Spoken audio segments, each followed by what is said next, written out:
Even after all this time, this has been my most favorite lens that I've ever owned for photo and video.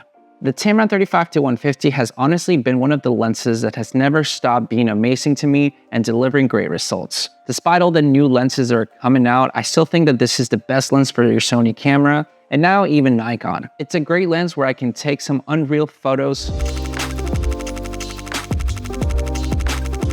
and I can also just take some tasty videos with it so smoothly that it's hard not to want to use it. Despite its bigger size and weight, this lens just feels great to me every time that I set it up within my camera, and it feels good in the hand. It helps me feel like I'm out there meaning business, that it helps me get inspired and just feel confident that I'm gonna achieve my vision when it comes down to my mood board and storyboard of the content that I want to create. So now I'm sure Tamron is hoping to keep the momentum going, eventually with an updated version of this lens, which, to be honest, I only have one wish list when it comes down to this lens. The only way I can see this lens getting just better is if they just simply add the vibration compensation that they recently added to that Tamron 7180 G2, which honestly would be so great to have that to make this lens just be the perfect lens. Because honestly, that's all I can think about that's missing in this lens. Sure, getting more focal range than, the 35-150 would be cool, but you get 35-150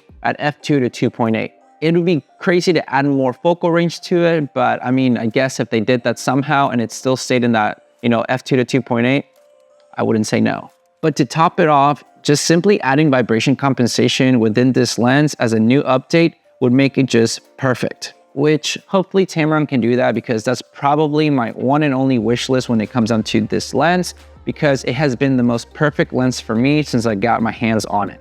I've been able to condense my camera setups because I got rid of my prime lenses thanks to this lens. I've been able to create great videos with this lens, about this lens, and travel with it so much that I've been able to take it to so many places around the world that has been really cool to be able to capture my most favorite photos. So hopefully soon we can get an updated new version of the 35-150, since Tamron came out with their new 7180 G2 lens that has the vibration compensation, which means that a new 35-150 actually could be in the horizon if we're following the logic somewhat of the timeline from when the 7180 came out, and then I believe the 35-150 came out. So hopefully they're gonna follow that trend and surprise us. But fingers crossed on that, and hope that Tamron can just wow us again when it comes down to a new release of this lens, and they just, kind of bring that A++ with the vibration compensation, because I think it would be a cool release, well, at least to me. So what would you want realistically from an upgraded version of this lens? What are you hoping that they add, take away, or simply move on from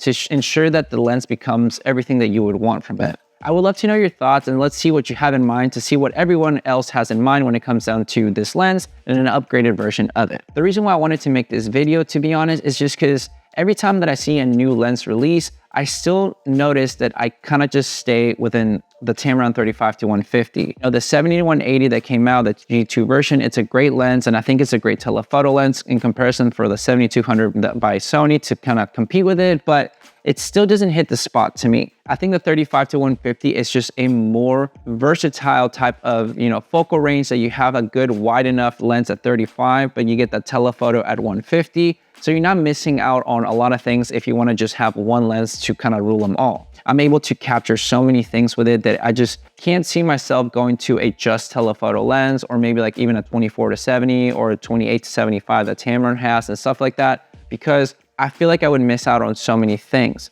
I love my Tamron 20-40 because it has a specific purpose, which is more the vlogging type of photos and more wider range that I would keep more on my video camera, so that when I'm taking photos, I have this one as the main lens when it comes down to my photo making, and some of the videos when I have my A7 IV, since it also takes great video. And if I really need to do more B-roll type of style with different focal range, I can use this one as well with my A7S III or now the ZV-E1. So I've had perfect experiences with it. Obviously, would it be nicer to be maybe smaller or something like that? Realistically, yes. But in reality, well, you need that glass, because of the type of focal range that you have, that it's just been a great lens and experience for me, taking it around Europe, New York City, Canada, Mexico, everything like that, that you can't really go wrong with this lens. So hopefully the only update that we can get, at least for sure, would be the vibration compensation with the new version of it. And hopefully it'll come out sometime soon, because I know I'm eager to see that update from Tamron. And I'm just curious to see if you are too. But with all that said and done, guys, thank you so much for watching this video. Make sure to like and subscribe to this video. The friend will catch you guys in the next one. See ya.